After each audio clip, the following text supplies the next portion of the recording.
Good afternoon, ladies and gentlemen. I'd just like to welcome you to the live build at Guildex. As you're aware, this was a bit of a challenge. When I spoke to Steve Haynes of Pico back at Worley last year and asked him how it was getting on with SecTrack and people actually coming into O-Gauge by buying products off the shelf, he said, well, we could really do with something that would show people what's possible. So the challenge really began to build a layout during the weekend of Guildex to actually show that you can actually buy everything from the baseboards, the people, the scenery, literally off the shelf, and make a layout that would actually fit into your bedroom, your shed, anywhere a small space is perfectly feasible, and a very, very good layout will be available. I'd like to first of all thank the people who have been here doing all the hard work this weekend.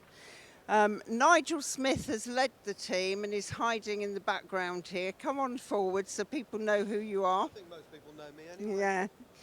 Yeah. Paul Bambrick is here as well, and Neil Podbury.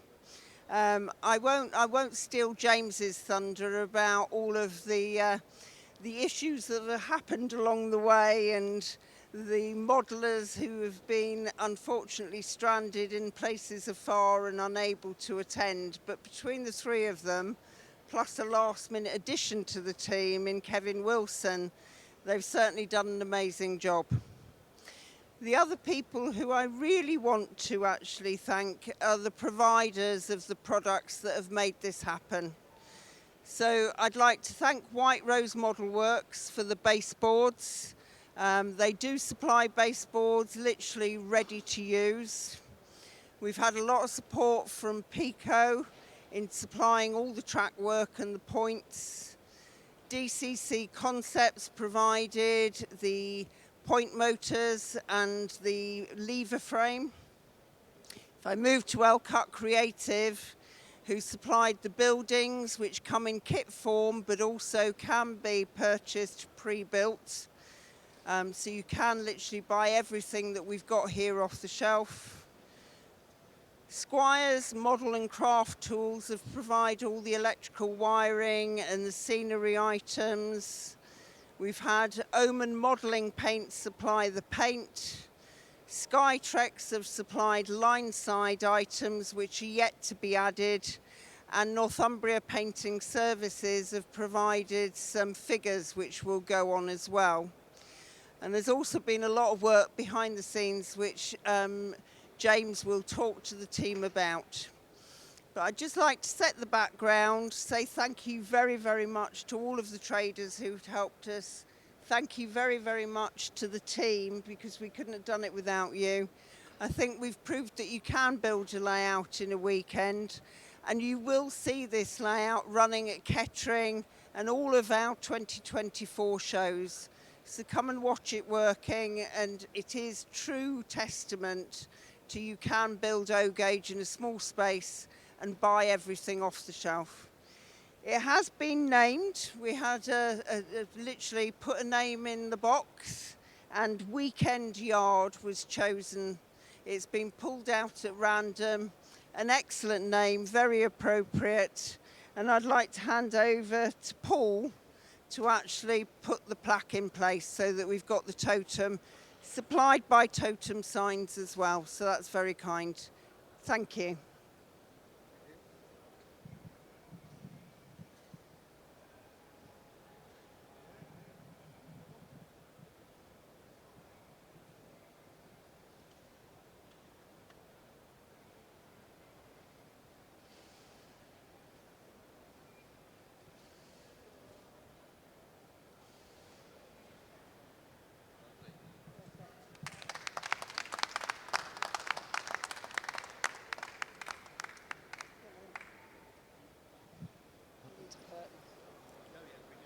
Thank you very much, Jackie, for the introduction to how this thing began. I've been watching this develop over the weekend, and I must confess that I'm really amazed by just how good this is and how quickly it's come together. So if I can start with talking to Nigel first of all, where did the concept come from for this particular design? The concept for the design was something that was buildable in a weekend, achievable, and we would hopefully been able to get it working by the close of play today. Didn't quite manage the layout a bit, but we know the layout does work before it was ballasted and before we painted it. We know it does work, so it's ready to go basically. It just needs 24 hours and it will be there. So another 24 hours and you'd have it absolutely complete. Yeah, absolutely, yeah, we're completely done in 24. What were the major problems? Apart from the sign just falling off behind you, the major problems was we had one member of the team who sadly couldn't come because he was taken ill. That was Thomas, who did a lot of the preparation work for us, so thanks to Thomas, but couldn't be here over the weekend. The other difficulty that we had was one of the fillers that we used today. We found out it was a water-based filler, and that's what caused the problem because it actually shorted the layout out. Right, I understand. Can you show us which parts of the layout were prepared in advance, please? Yeah, I mean, basically, the buildings that were provided by Elcut, the large warehouse that was pre-built and painted by Paul. The water tower at the end there, that was built up from an Elcut kit. That was done by Thomas, and I've just started to paint it today. All of the bridges and the walls, they were Elcut as well, except for the little bit of wall at the back. That was built by Paul, and everything else was supplied by Elcut as basic kits. So were they painted in advance, or have they been painted over the weekend? Painted over the weekend. I mean, basically the initial colour was various different types of primers, and then the detailing paint added onto the top of those. Excellent. So, right, can I bring in Paul now and just talk about the back scene, please? Yeah, sure. So, how did you begin with this? Basically, with the measurements of the white rose baseboard, and work out the curvature on the corner to see how long the bits of aluminium would be, and so on. Then scarf the aluminium above the horizon line, and so on, and then roller the base sky colour on, and basically painted it here. So this was all painted yesterday.